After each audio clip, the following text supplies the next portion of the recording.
Kinumpara naman ni Pangulong Marcos Jr. ang open market at kinumpirma niya at zero tariff agreements ng Pilipinas at ng United States sa mga certain markets lamang. Binigyan din ng Pangulo ang kahalagahan ng alyansa ng Pilipinas at US sa panagpapanatili ng kapayapaan sa South China Sea at sa buong Indo-Pacific region. Pinuri naman ni US President Trump ang liderato ni Pangulong Marcos Jr. na tinawag niyang very good and tough negotiator. Bago natin ipagpatuloy ang panonood sa video na yan na parang para sa atin hindi magandang balita yan, pero pinagyayabang nitong si Auntie Claire Castro ang nangyaring pagbisita ni PBBM doon sa Amerika kay Donald Trump. Ano na kaya ang nangyayari sa ating bansa? Bakit nagkakaganito? Bago tayo ma-high blood dyan, isang mapagpalang araw muna po sa ating lahat, mga kapatid, mga kababayan at mga boss. Ito na nga, pag-uusapan natin itong napanood nating video na pinagmamalaki nila ang kanilang nakuhang discount sa pagpunta ni PBBM doon sa Amerika para kausapin itong si President Donald Trump. Magkano nga ba? At ilang porsyento nga ba ang nakuha at natawaran ni PBBM sa pagpunta niya kay Donald Trump? Yan ang pag-uusapan natin dito sa video natin ngayon. Pero bago natin simulan, bati muna tayo ng isa. Magandang umaga po, Luzon, Visayas at Mindanao. At syempre pa sa mga kapatid natin, mga kababayan natin na nasa iba't ibang panig ng mundo. Magandang umaga, magandang tanghali, magandang hapon, magandang gabi po sa inyong lahat dyan. Kamusta na po kayo? Sana po ligtas kayo sa lahat ng kapamakan, lalo-lalo na po doon sa mga kababayan natin, mga kapatid natin na hanggang ngayon lubog pa rin sa baha ang kanilang mga lugar. Mag-iingat po kayo dyan at may mga kapatid po natin na nakikita na pati ang kanilang kapilya mismo ay inabot po ng tubig baha. Kaya sana po habang pinapanood ninyo itong video na ito, maibsan man lang ng kahit konti ang hindi maganda na inyong mga nararamdaman sa mga panahong ito. At eto na nga, panonoorin natin ang ipinagmayabang nitong si Auntie Claire Castro na naman dito sa video na ito bago tayo magbigay ng reaksyon. Kaya paalala ko sa inyo, sana wag sumama yung loob ninyo at sana po wag kayong ma-high-blood. Hayaan na ninyo si Boss Rick ang ma-high-blood. At kung ano man ang inyong mga opinion, i-comment ninyo dyan sa baba para naman mailabas natin ang ating mga karapatan na iparating sa ating PBBM na ngayon nga, ito na, pinagmamalaki yung kanyang nakuha. Ilang porsyento kaya ito? Kaya wag na natin patagalin pa. Panoorin na natin ang video para malaman na natin sapagkat natatagalan na tayo rito. Ito na ang video. Naging protaktibo ang naging pagbisita at meeting ni Pangulong Ferdinand R. Marcos Jr. kay US President Donald Trump sa Washington, D.C. Bunga ng pagiging very good at tough negotiator ng Pangulo na pababa ni President Marcos Jr. sa 19% ang unang 20% tariff rate na ipinataw ng US sa Pilipinas. Ayon sa Pangulo, maituturing na significant achievement para sa Pilipinas ang 1% na bawas sa tariff rate sa bansa. Isa pa rin ang Pilipinas sa may mababang tariff rate na pinatawa ng US sa rehiyon. Dahil dito, mas paiigtingin pa ng bansa ang mga hakbang para maging competitive ang Philippine exports. Base sa records, hindi naman US export dependent ang Pilipinas. Sa madaling sabi, may epekto pero hindi ganon kalaki ang impact nito sa bansa. Ibig sabihin, 16% lang ng exports ang napupunta sa USA at aabot sa 67% nito ay galing sa electronics na kabilang sa may low o zero tariffs sa ilalim ng global trade agreements. Kinumpara naman ni Pangulong Marcos Jr. ang open market at kinumpirma niya at zero tariff agreements ng Pilipinas at ng United States sa mga certain markets lamang. Binigyan din ng Pangulo ang kahalagahan ng alyansa ng Pilipinas at US sa panagpapanatili ng kapayapaan sa South China Sea at sa buong Indo-Pacific region. Pinuri naman ni US President Trump ang liderato ni Pangulong Marcos Jr. na tinawag niyang very good and tough negotiator. Sa napanood nating video, actually mahaba itong video niya pero pinutol na natin kasi puro chika na lang yung bandang huli. At siyempre doon sa mga susunod na mga sinabi niya mukhang hindi na natin nagustuhan yon. Kaya dito tayo mag-focus ngayon sa sinasabi niya. Pinagmalaki ni Auntie Claire, narinig naman ninyo, napanood naman ninyo na mula sa 20% na tariff na ipinataw ng US government sa Pilipinas, naging 19% na lang. Yan ang pinagmalaki ni Auntie Claire. Magkano ba yung nakuha na yan at talagang pilit mong ipinagmamalaki. 1% lang naman. Doon sa 1%, mula sa 20%, kaya naging 19%. Hindi na natin paligoy-liguyin pa ito kasi dito, base sa mga sinasabi nito, masyadong technical. Para sa mga ordinaryong mamamayan, mahihirapang umintindi. Wala silang gagawin kundi sumunod. At syempre, sasabihin nila, oo nga no, ang galing nga naman talaga ni President BBM.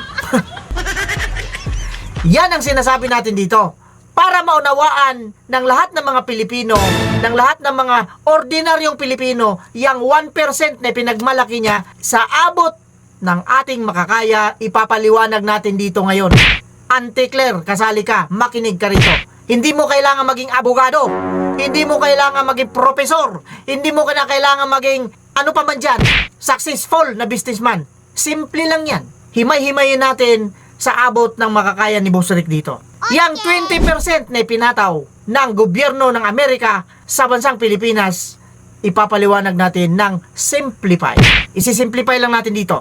Kunyari, nagpasok ang Pilipinas ng kahit anong produkto mula dito sa Pilipinas papuntang USA.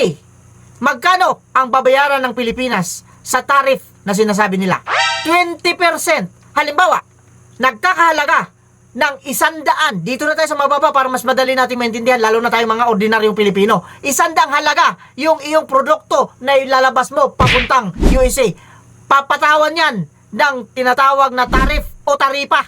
Makikita nyo yung taripa dyan sa mga pedicab, mga tricycle, mga jeepney. Nakadikit yan, taripa. Ibig sabihin, yan yung talagang babayaran mo kung saan ka man pumunta.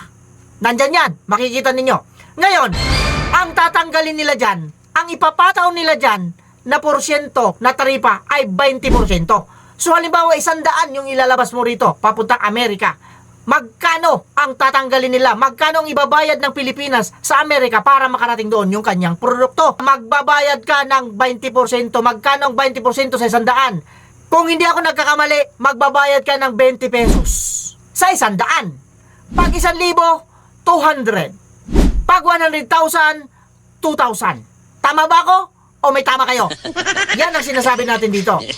Pero, dahil sa, ang sabi nga daw ni President Trump ay very good itong si PBBM at isa siyang great negotiator, kinaltasan ng 1%. Naging 19% na lang. So, imbes na 20 pesos yung ibabayad mo sa halagang 100, ilalabas mo rito sa Pilipinas papuntang Amerika, magiging 19 pesos na lang yung babayaran mo sa Amerika. Ang tanong, nakatipid ka ba o nakatipid ka? Of course, nakatipid ka. Magkano ang naitipid mo? 1 peso in every 100 pesos. Yan ang sinasabi natin dito. Sana naintindihan ninyo. Basic. Kahit hindi na kailangan magtapos ka pa. Kung marunong kang umunawa, maintindihan mo ito. Gising Pilipinas.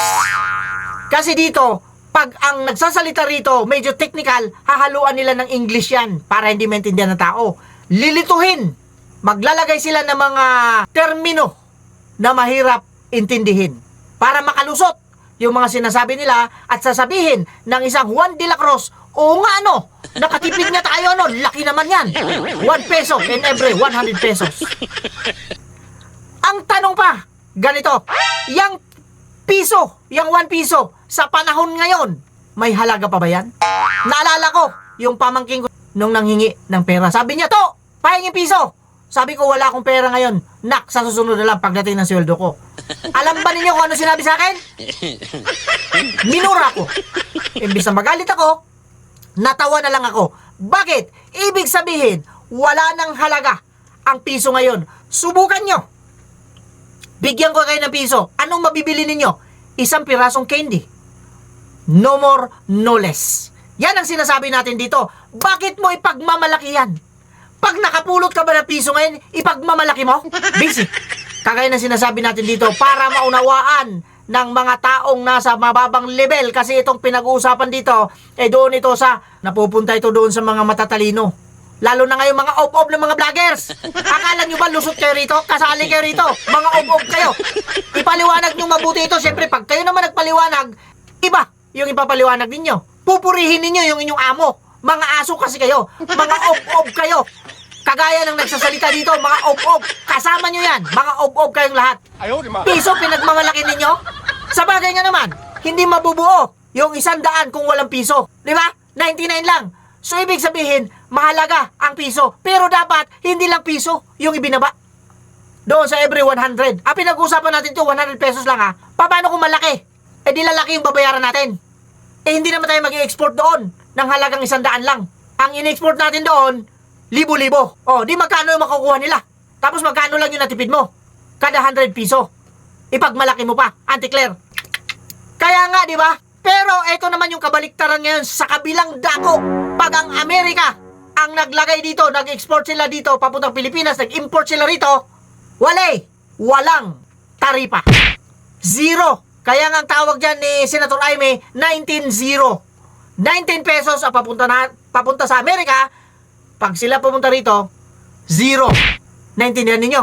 Mga kababayan, mga kapatid, at mga boss. Alam ko, naintindihan ninyo kasi ang mga nanonood dito, mga matatalino. Hindi kagaya sa mga ob-ob ng mga vloggers. Yung mga subscribers nila, mga ob-ob din. Nakagaya ng kanilang sinusuportahan. Kaya kung hindi pa kayo nakapindot dyan sa gumagalang kulay pula na yan, pindutin nyo na yan para umabot na tayo ng lumaki yung ating munting channel at mapansin tayo. Ano man ang mangyari, magpapapansin tayo dito sa mga ob-ob na ito. With that, kagaya na sinasabi natin dito, sana po nagustuhan ninyo yung ating pagpapaliwanag kahit magulo. Sa tingin ng mga ob-ob ng mga vloggers, magulo ito para sa kanila. Pero para sa atin dito ng mga matatalino, aminado ba kayo? Matalino kayo? Mag-comment kayo sa baba. Huwag kayong pumayag na tawagin kayong ob-ob. Kagaya na sinasabi natin dito, shoutout nga pala sa lahat ng gusto magpa-shoutout. Lahat, wala kayong kawala. Shoutout sa inyong lahat. Maraming salamat sa suporta ninyo. At tuloy-tuloy po sana ang pagsuporta ninyo. Huwag naman ninyong i-skip yung alam ko yan, nakikita ko yan. Maraming salamat sa suporta ninyo. Ay, tuloy-tuloy tayo dito. Good vibes lang. Ngayon, para sa mga ob-ob, shoutout sa inyo. Mga ob-ob pa rin kayo. With that, kagaya na sinasabi natin dito, mag-iingat tayo lahat po lang sa mga taong ob-ob. Ob-ob. Ob-ob.